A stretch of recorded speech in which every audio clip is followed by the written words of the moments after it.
জয় Hind everyone.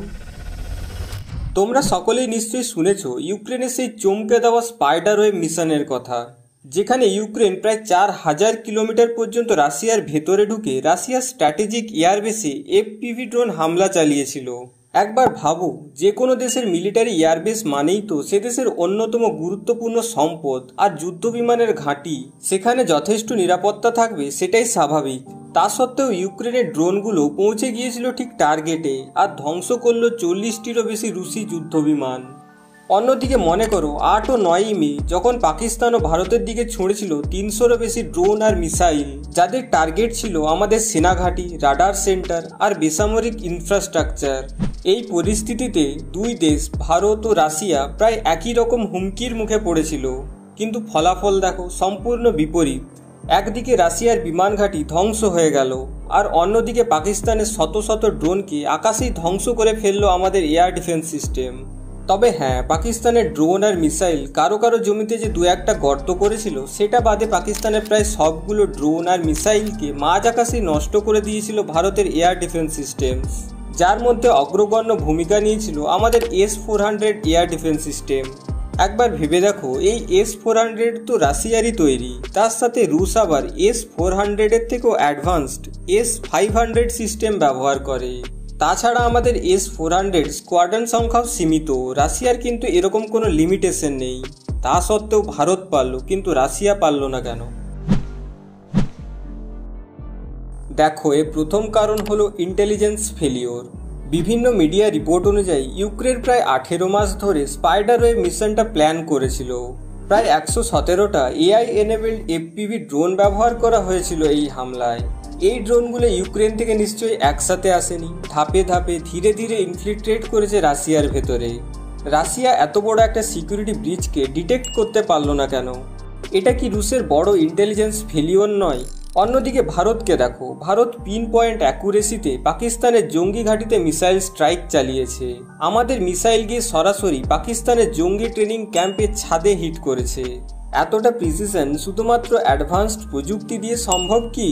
এর পেছনে ছিল অ্যাকুরেট গ্রাউন্ড ইন্টেলিজেন্স, প্রতিটা বাড়ির নিখুঁত পজিশন আর সেগুলো কারা এবং কেন ব্যবহার করে সেটা ভারত জেনেছিল গ্রাউন্ড ইন্টেলিজেন্সের জোরে। ফলে এটা কেবল প্রযুক্তির জয় নয়, এটা ভারতের গোয়েন্দা সংস্থার বিশ্বমানের দক্ষতারও প্রমাণ। দ্বিতীয় কারণ হলো strategic mistake by Russia. S-400 হলো লং রেঞ্জের এয়ার ডিফেন্স সিস্টেম। এটিকে মূলত হাই অ্যালটিটিউডের টার্গেটস যেমন enemy aircraft, ballistic missile, cruise missile ইত্যাদিকে ডিটেক্ট ও ডিস্ট্রয় করার জন্য ডিজাইন করা হয়েছে। কিন্তু low flying, slow moving objects যেমন এফপিভি ড্রোন যারা মাটির কাছাকাছি ওড়ে তাদের S-400 এর রাডার ধরতে পারে না। তাদের ধরতে গেলে লাগে multi layered air defence system. রাশিয়ার এয়ারবেসে এমন ব্যবস্থা ছিল কিনা সে নিয়ে প্রশ্ন রয়েছে। অন্যদিকে ভারত কিন্তু অপারেশন সিন্দুরে এই ভুলটা করেনি। আমরা শুধুমাত্র S-400 এর উপর ডিপেন্ডেন্ট থাকিনি, আমরা S-400 এর সাথে ডিপ্লয় করেছিলাম DRDOর তৈরি আকাশ এয়ার ডিফেন্স সিস্টেম, যার রেঞ্জ 25 কিলোমিটার এবং আকাশ এই সীমার মধ্যে যে কোনো এরিয়াল টার্গেটকে অব্যর্থভাবে নিউট্রালাইজ করতে সক্ষম। তার সাথে ছিল আপগ্রেডেড L-70 অ্যান্টি এয়ারক্রাফট গান, যাতে রয়েছে ইলেকট্রনিক ফায়ার কন্ট্রোল সিস্টেম আর টার্গেট ট্র্যাকিং রাডার। এটা 3000 মিটার পর্যন্ত লো ফ্লাইং ড্রোনস আর হেলিকপ্টারসকে ধ্বংস করতে সক্ষম। ফলে আমাদের প্রস্তুতি আর ফরেন ও ইন্ডিজিনাস টেকনোলজির এই নিখুঁত মেলবন্ধনেই তৈরি করেছিল ভারতের নিশ্ছিদ্র নিরাপত্তা ব্যবস্থা, যার সামনে পাকিস্তানের একটাও ড্রোন বা মিসাইল সফল হতে পারেনি। 3 নম্বর কারণ হলো রিয়েল টাইম কোঅর্ডিনেশন এবং ইউনিফাইড কমান্ড সিস্টেম না থাকা।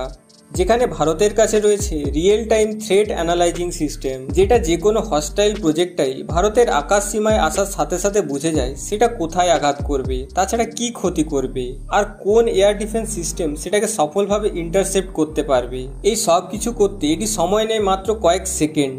এই সিস্টেমটা পুরো 360 ডিগ্রি কাভারেজ দেয় এবং ভারতীয় আর্মি, নেভি আর এয়ারফোর্সের মধ্যে কোঅর্ডিনেশন তৈরি করে। হ্যাঁ বন্ধুরা, এটা হলো ভারতের স্বদেশে তৈরি আকাশ তীর সিস্টেম।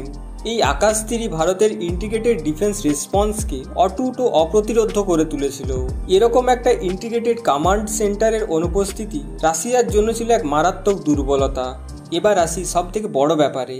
একটা কথা আমরা সবাই জানি যে It is not the machine, it is always the man behind the machine that wins the war. Russian সেনারা প্রায় 3 বছর ধরে টানা ইউক্রেনের সাথে যুদ্ধ করছে, কিন্তু কথায় আছে না, fatigue makes cowards of us all. Russian ফৌজ ক্লান্ত, ডিমোরালাইজড। অন্যদিকে ভারতীয় সেনারা ফ্রেশ, ভিজিলেন্ট এবং ফুললি ট্রেন্ড। আমাদের আর্মড ফোর্সেস কেবলমাত্র টেকনোলজিক্যালি সাউন্ডই নয়, তারা প্রত্যেকে এক একজন ব্যাটেল হার্ডেন্ড ওয়ারিয়ার। আর এটাই ভারতের প্রকৃত শক্তি, operational competency, sharp intelligence, unmatched coordination আর কারেজিয়াস সোলজার্স। এই 4 স্তম্ভের উপরে দাঁড়িয়ে ভারতের দুর্ভেদ্য প্রতিরক্ষা।